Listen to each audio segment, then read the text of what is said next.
प्रिय दर्शकों, जय श्री कृष्णा, राधे राधे। सभी साथियों का हमारे YouTube चैनल प्राचीन ज्ञान सागर में आपका बहुत बहुत स्वागत है।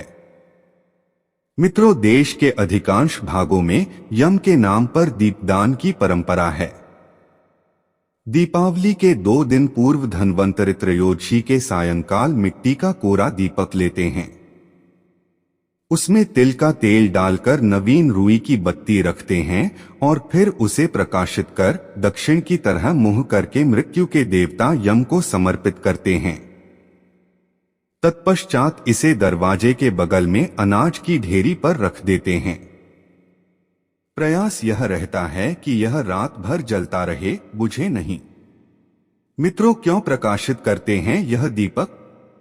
क्या है इसका रहस्य? इस संबंध में एक रोचक और सुंदर पुराण कथा मिलती है। मित्रों, कहते हैं बहुत पहले हंसराज नामक एक प्रतापी राजा था। एक बार वह अपने मित्रों, सैनिकों और अंगरक्षकों के साथ जंगल में शिकार खेलने गया। संयोग से राजा सबसे बिछुड़कर अकेला रह गया और भटकते हुए एक अन्य राजा हेमराज के राज्य में पहुंच गया। मित्रों, हेमराज ने थके हारे हंसराज का भव्य स्वागत किया। उसी रात हेमराज के यहाँ पुत्र जन्म हुआ। इस खुशी के अवसर पर हेमराज ने राजकीय उत्सव में सम्मिलित होने के लिए आग्रह के साथ हंसराज को कुछ दिनों के लिए अपने यहाँ रोक लिया। बच्चे के 6वें के दिन एक विचित्र घटना घटी। पूजा के समय देवी प्रकट हुई और बोली, आज इस शिशु की जो इतनी खुशियां मनाई जा रही हैं, यह अपने विवाह के 4थे दिन मृत्यु को प्राप्त हो जाएगा। इस भविष्यवाणी से सारे राज्य में शोक छा गया।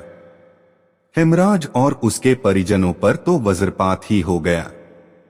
सबके सब स्तब्ध रह गए।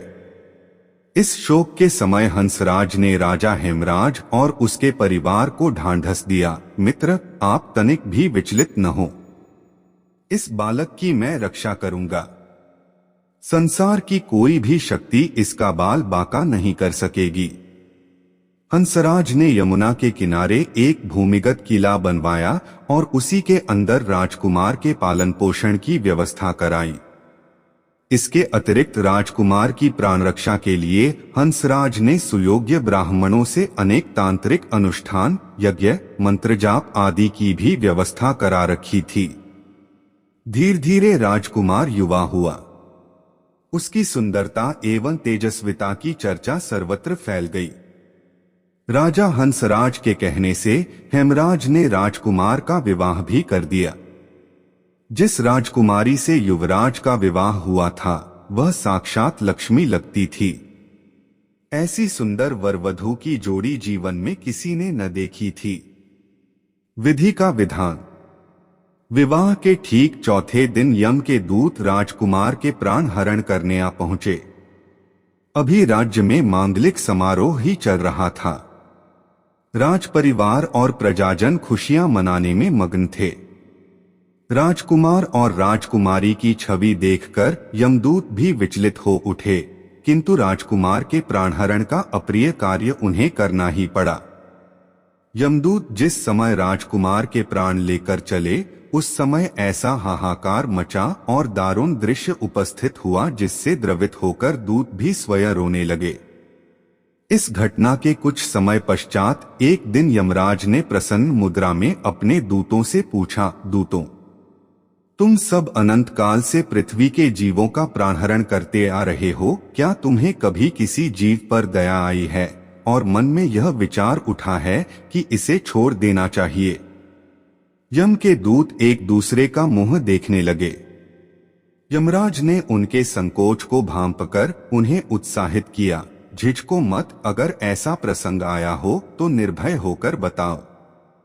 इस पर एक दूत ने सिर झुकाकर निवेदन किया, मृत्युदेव, ऐसे प्रसंग तो कम ही आए हैं, किंतु एक घटना अवश्य हुई है जिसकी स्मृति मुझे आज भी विह्वल कर देती है। यह कहते हुए दूत ने हेमराज के पुत्र के प्राणहरण की घटना सुना दी। इस दुखद प्रसंग से यमराज भी विचलित हो उठे। इसे लक्ष्य करके दूत बोला, नाथ, क्या कोई ऐसा उपाय नहीं है जिससे इस प्रकार की अकाल मृत्यु से प्राणियों को छुटकारा मिल जाए? इस पर यमराज ने कहा, जीवन और मृत्यु सृष्टि का अटल नियम है तथा इसे बदला नहीं जा सकता, किंतु धनतेरस को पूरे दिन का व्रत और यमुना में स्नान कर धन्वंतरी और यम का पूजन दर्शन अकाल मृत्यु से बचाव कर सकता है। यदि यह संभव न हो तो भी संध्या के समय घर के प्रवेश द्वार पर यम के नाम का एक दीपक प्रज्वलित करना चाहिए। इससे असामयिक मृत्यु और रोग से मुक्त जीवन प्राप्त किया जा सकता है। इसके पश्चात से ही धनतेरस के दिन धन्वंतरी के पूजन और प्रवेश द्वार पर यम दीपक प्रज्वलित करने की परंपरा है।